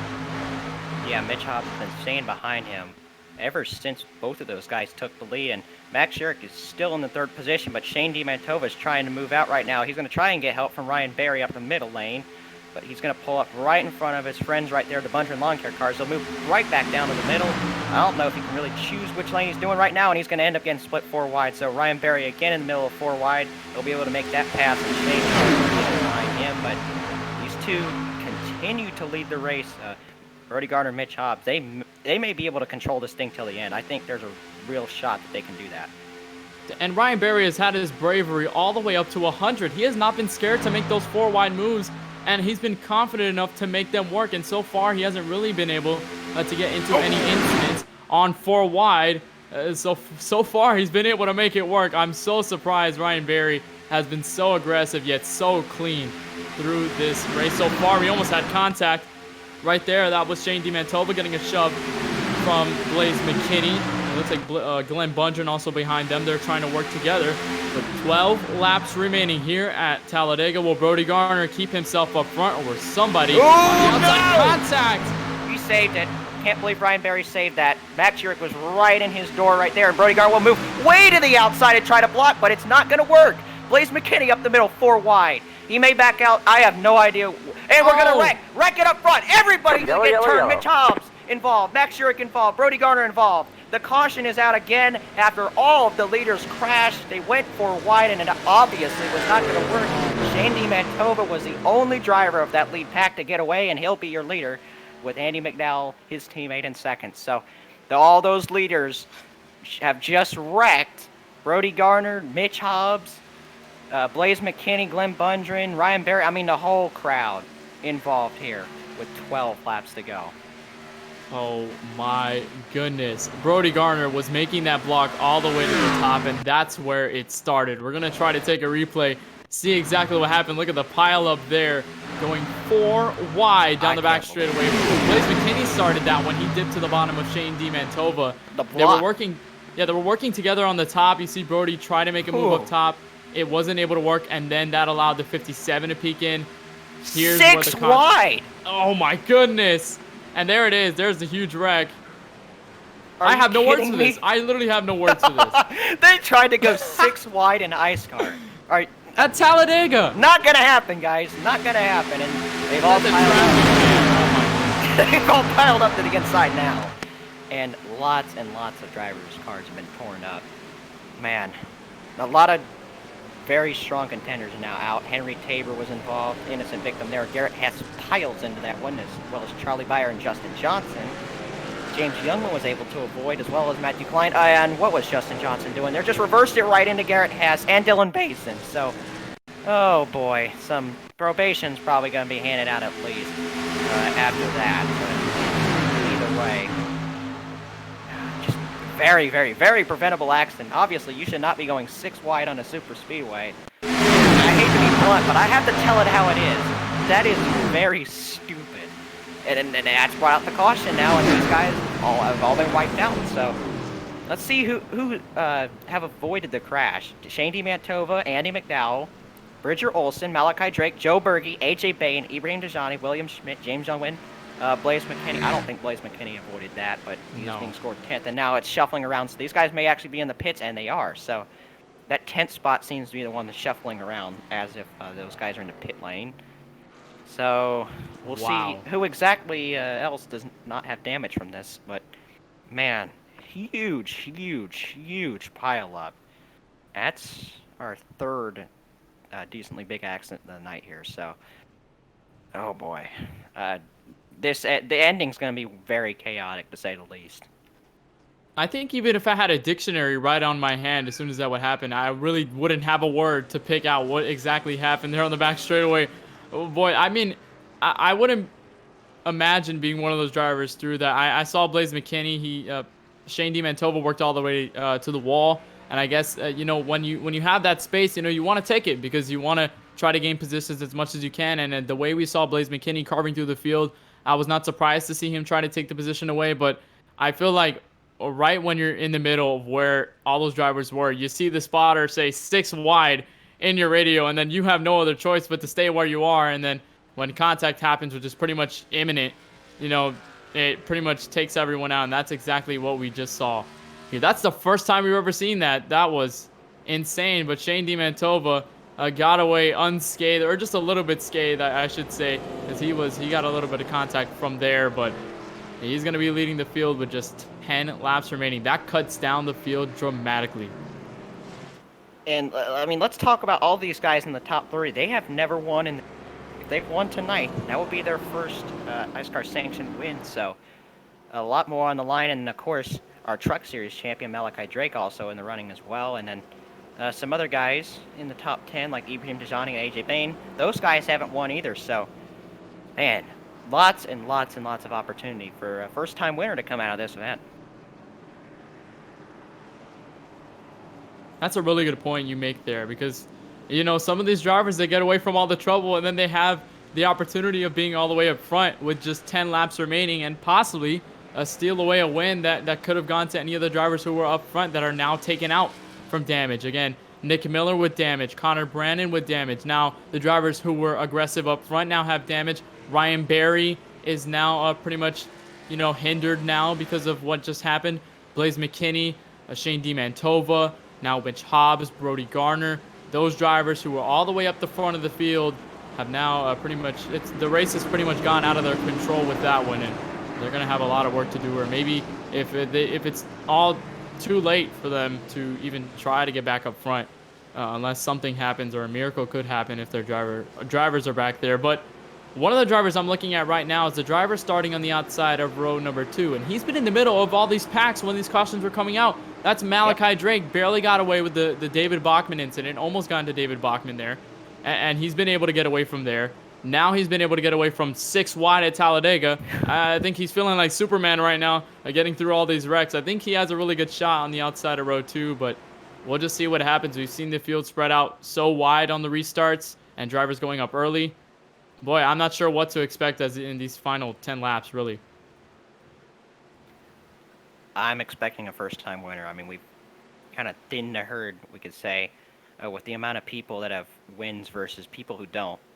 In the top 10, Shane DiMantova, Andy McDowell, Bridger Olson, Joe Berge, AJ Bain, Ibrahim Dajani, and James Youngman, I don't think have ever won. So, or actually, correction, no, Youngman did get a win in the super late models. So that's exactly half of the top 10 that has not garnered a win yet here in iSCAR. And then, of course, some other guys behind, Henry Tabor, Matthew Klein, and some other guys. So the potential for a first-time winner is really big right now, and I think it can really happen here. But pace car will be in this time. We'll be taking the restart with 8 laps to go. You've got 2 SPG Evo cars going to be leading the field to the green, Shane DiMantova, Andy McDowell.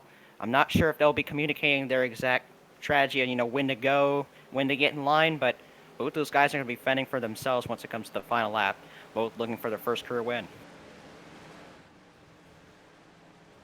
So here we go. Shane DiMantova, Andy McDowell will lead the field to green. On the gas pedal goes Shane DiMantova. We are green with just 8 laps to go at Talladega. Will we get a first-time winner, or will something miraculously happen up front? We'll just see and have to wait as these drivers go single file into turn 1. Easy for Shane DiMantova. But now we've got a driver going all the way up. That's Bridger Olson.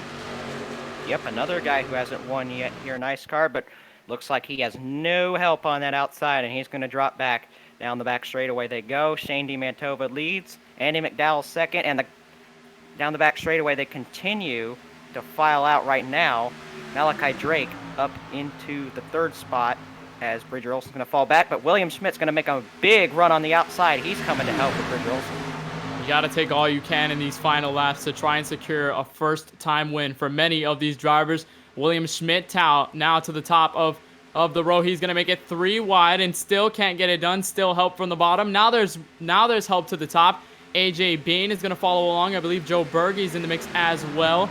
So still drivers trying to shuffle for any spot they can get. James Youngman now stuck in the middle. Oh boy, what a move there. I believe that's Nick Indelicato all the way to the wall. He's going to make it 3 wide. almost pinching some of the other drivers there. That was rough. They're going to come out of turn 2. Shane DiMantova still in command, but they're all packed up right now. Yeah, Andy McDowell has been shoving him like crazy for the past couple laps, but they work down the back straightaway right now. Malachi Drake's still third, but that outside line starting to gain some steam. Bridger Olson leads that line. He's got William Schmidt, Ibrahim Dajani, Nick Indelicato, and some others behind. Man, Nick Indelicato very aggressive right now on the back bumper of Ibrahim Dajani. Dylan Basin also with them. That's our points leader coming into tonight. Looks like that damage is not going to be hurting them too bad, but Shane DiMantova is going to throw a block, and now these guys are going to spread out. 4 wide again. So when you're up front, when you're up front, you are in the catbird seat. Everyone is charging to get position. Here comes Nick Indelicato with help from William Schmidt all the way to the top. AJ Bain will try to support the middle. But now it is struggling together. 3 wide for the race lead. There goes the 2 Evo Sim Sport cars helping each other on the bottom. Andy McDowell's now going to try to help his teammate get out of this situation. Nick Indelicato is falling back and almost contact. Boy, this is getting crazy down the back straightaway into turn 3. And he's just shoving, trying to help his teammate right now. One driver was severely blinking through there. I think that might have been James Youngman, but Andy gets loose on the inside, and that's going to help the outside line. AJ Bain giving a nice push to Bridger Olson up on the outside.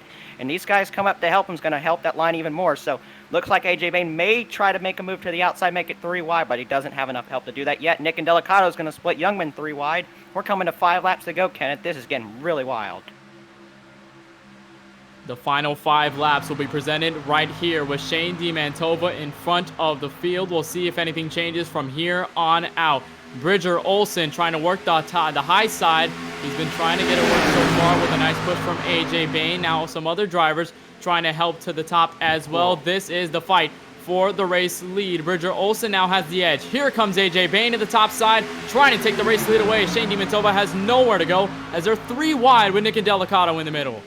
Man, Nick really wants to win this race here, but Bridger Olson also wants to win. You can see the move he made to get to the inside and take the race lead away. We're coming to 4 laps to go right now, and he has the lead. But AJ Bain working on the outside. He's a really good restrictor plate racer, and we work down the front straightaway coming to 4 laps to go. He's got a shot to win this thing. Still working 2 by 2. I mean, you have to do everything possible. Now a driver falls back down there. I believe that's Henry Tabor going to move out of the way for everyone here up in this front pack. Andy McDowell has now worked to the top. Almost contact between the 2 leaders, but nothing really resulted from there. AJ Bain now what looks to be to the race lead on the back straightaway. Gonna try to get a push it. Oh, so loose with Nick Indelicato behind him. Well, Nick Indelicato knows how to push, and he was able to keep AJ Bain straight for the most part. And now AJ will be the leader as Nick Indelicato will get doored by Bridger Olson. They're gonna be really shuffling through here, and we're coming to 3 laps to go. AJ Bain in command of this field. Can he win here tonight at Talladega? We're coming through the trioval right now. Bridger Olson trying to push right now, but he's really squirrely right now. And like we mentioned all race long, the drivers, even if they don't have so many people down to the top side of the racetrack, you can still make it work and deliver a powerful punch to the guys all the way at the bottom, and it is working right now for the 74. Still trying to peek at the race lead. There's a lap car up front. That's Mitch Hobbs. Doesn't look to be a big issue there. He'll move out of the way and slow down for everyone here. But AJ Bain still trying to work to the bottom. Bunch of drivers shuffled in and out. There's the 95 of Ibrahim Dajani. There's the 90 of Malachi Drake. You see a couple other drivers, Joe Berge, James Youngman. Now to the top, but here might be a move for the race lead. And that's going to be blocked. AJ Bain shuts the door, and he continues to try to block down the front straightaway. He needs to move down really quick before he gets split, and he does. So he will be able to hang on to the lead as we come to 2 laps of racing to go. Can AJ Bain hold on to the race lead? Shane DiMantova behind him. Bridger Olson right on his right side there. He's trying to win as well as they head to turn 1. The top 3 have not gotten a win yet. Nick Indelicato does have a win, I'm pretty sure, and they work 3 and 22 right now. Man, side by side down the back straightaway, this is getting really tight.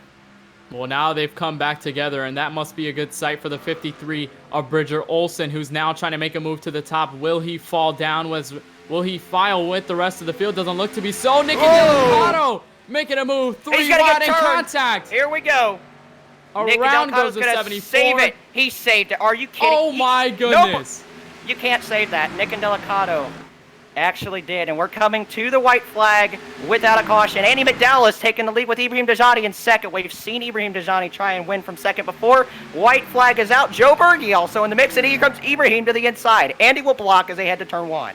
Here comes the rest of the field. They spread out immensely after that situation with Nick Indelicato, but I cannot believe he saved that race car, and no yellow on the racetrack, so we'll keep it green for the final lap. Next flag will end the race. Look at the block by Andy McDowell. Oh, Berge! Dajani. Oh, Berge's no! going to try moving. Lap car. And a lap car. Taking him 4 wide. Contact! Oh, they're wrecking! Dajani and Bridger Olson get turned. Andy McDowell trying to hang on. Joe Berge behind, and James Youngman in third. Final time off turn number 4. They lap past another car. Andy McDowell going to try and throw the block. Joe Berge trying to make a move for his first win. Andy McDowell has waited years for this moment. He will win tonight at Talladega after a wild finish. Unbelievable. My pick has just gotten the win here tonight. Congrats to Andy McDowell. You deserve it, buddy. Man, you love to see it. Win number 1 for Andy McDowell. What a win that must be behind the wheel. Ecstatic. That 20 car, his first win in iSCAR ever. And it comes here at Talladega. Joe Berge ties his personal best finish, second place.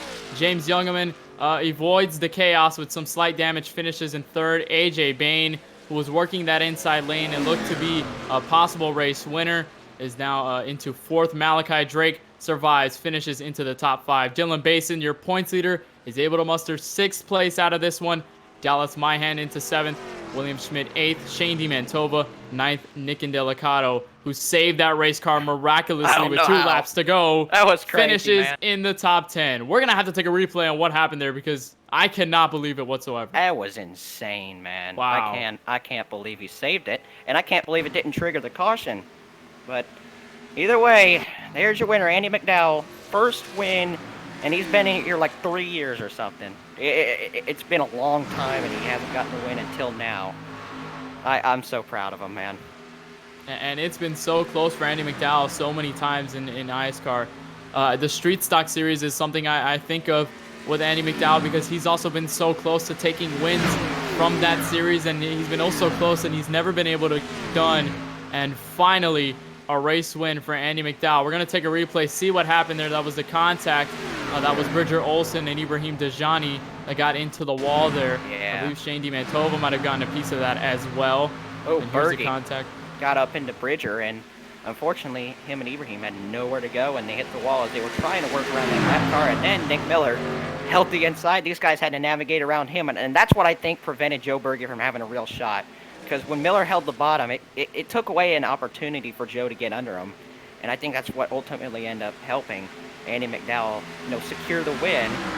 And I mean, SPG teammates right there kind of working with each other in that way. But Andy McDowell has waited a long time for this moment, and he's finally reached it. Andy McDowell, first iSCAR win after many tries. And AJ Bain, even after that, recovered to finish 4th. Oh, man. I feel bad for him, though, because he almost had it, too. Because he was up there battling as well. But what a crazy ending, Kenneth. I cannot believe the ending of that. But we're going to go over the results here. First and 43rd. Andy McDowell, of course, has just won his first race. Joe Berge 2nd. James Youngman 3rd. AJ Bain 4th. Malachi Drake 5th. Point leader Dylan Basin 6th. So he made the most out of it tonight, with Dallas Myhan in 7th after getting involved in the big one early. William Schmidt 8th, Shane DiMantova 9th, and Nick Indelicato, after that wild save, will finish 10th. Kenneth? Behind the top 10 is the 62 of Peter Kenny, who had some damage from a wreck early in the race, but surprised to see him up into 11th, so he finishes pretty well just outside the top 10. Ryan Berry, the most aggressive driver all race, finishes in 12th after being involved in a huge incident after they went 6 wide down the back straightaway. Max Yerk finishes 13th. Glenn Bundren into 14th. 15th place goes to Ryan Kendrick. Bridger Olson, who was involved in that final wreck on the last lap, he finishes 16th. David Bachman into 17th. Brody Garner. Charlie Byer, Christopher Weil in the 41 finishes the top 20 for tonight's event. 21st will be Ibrahim Dajani. He should have finished better than that, to be honest with you. Matthew Klein, 22nd. Mitch Hobbs 23rd, Jeremiah Bethune 24th, Henry Tabor, Cole Williams, Sartaj Mann, Nick Miller, Blaze McKinney, Justin Johnson are around at the top 30. Sartaj came in second in points, and this is really going to hurt him in the point standings. Then behind the top 30, there's Garrett Hess, Aiden Saunders in the 8 after being in the front pack for pretty much most of the early portion of the race. Tough running for him. He finishes 16 laps down. Lewis Galvin, who barely got in from the the heat race, he finishes 33rd. Jake Corway, 34th. Kyler Wynn, who was up in that front pack, and he looked very promising. He finishes 35th. Liam Sheen and the rest of the order slides through there.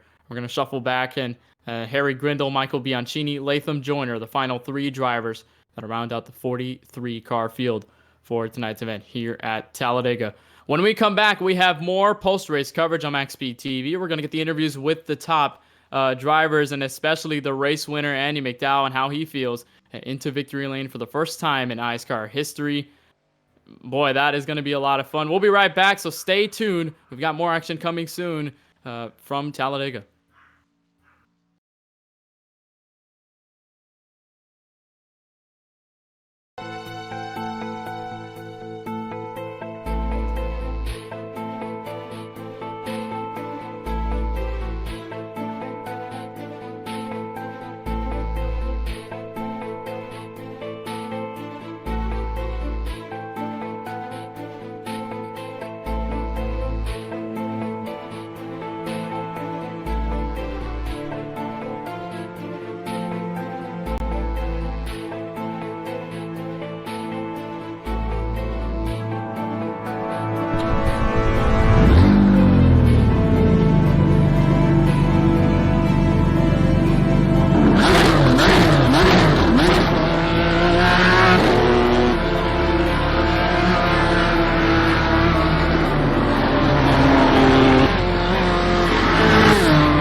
We're back here at Talladega Super Speedway for post-race interviews after a wild, wild race here at Talladega.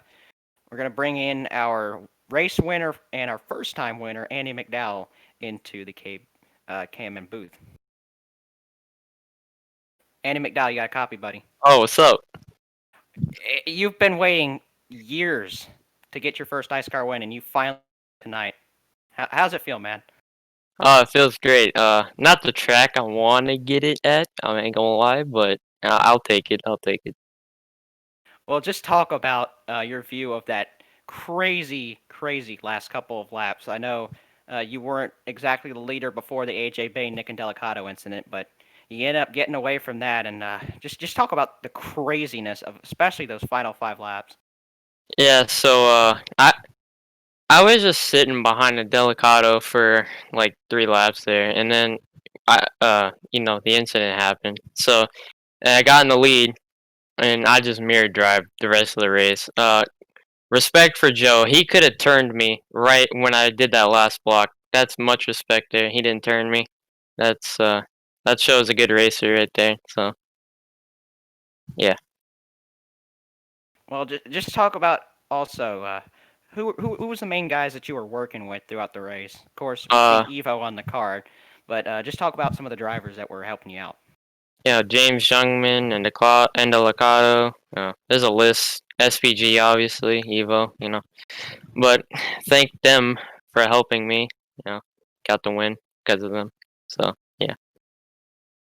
Well, years in the making, Andy McDowell gets his first win. Before we let you go, celebrate this first win tonight. You have any sponsors, anybody, teams, anybody you want to thank here tonight? Yeah, I gotta thank SPG Evo. Ever since I joined their team, a lot of great things have happened. So great to be a part of their organization. So and you guys for broadcasting. That's about it. All right. Well, congrats on that first win. Celebrate it tonight, and good luck the Yep. rest of the season here, because we got a couple weeks left in that summer season. Yep, Go win gonna some get more. on the grind. Yep, win some more. Yep, that's the goal. That was Andy McDowell, who has collected his first win tonight. But Joe Berge's got his best finish, second place. Let's talk to him. All right, Joe. Welcome to the MaxspeedTV booth. You got a copy with us? Yep, I do. Oh man, a personal best tie again. Second place for you in the 83 machine here tonight. Tell us really how that race went for you in those final couple of laps, especially with everyone getting involved in incidents earlier on. Honestly, I just tried staying in the back. For once, my luck actually was on my side. I didn't want to wreck Andy for the win. Congrats to him. I feel bad for Bridger and Dejani though, because I accidentally wrecked both of them coming to turn 3. That's completely on me, but I think I'm on a streak right now. I really have no words. I'm trying not to blow anybody's ears out right now, but I am really happy right now. Well, we are happy for you for getting another second place finish here tonight. Just short, but it looks like a good trend for you going on right now. I want to talk about the draft and pretty much everyone going together. I know there was a lot of aggressive moves up front. I'm pretty sure you had a first-hand pretty much account of what happened in front of you when they went 6 wide. Those drivers pretty much working all together. How did that look from behind the wheel? Like, how did that really affect your driving in terms of the draft? How did that really play into effect? Pretty much how you handled the race altogether. They went 6 wide. I didn't even notice that. Yeah, on the back straightaway, 6 wide. I didn't realize that. Wait, if they were wrecking, then I don't know, cause I think during one of the wrecks, I was just screaming like a little girl in there, cause oh my. But a lot of aggressive moves. I'll admit, I did a really aggressive move on the backstretch. Still, I'm sorry to Dejani and Olsen for wrecking them. It really wasn't my intention. They want to talk to me personally about it, then they can. But I'm just really hoping next race. We've had a streak of top 5s. We need that. We need one more. We need that one more, and that's gonna be first place. And I'm gonna be sure of that. All right, Joe. Lots of confidence from you after your second place finish here tonight. But before we let you go and celebrate your personal best finish, apart from I believe, correct me if I'm wrong, where you finished second also. Trying to think of it at the top of my head. But regardless, before we let you go and celebrate your second place finish, you got any sponsors or teams you want to thank for making tonight happen?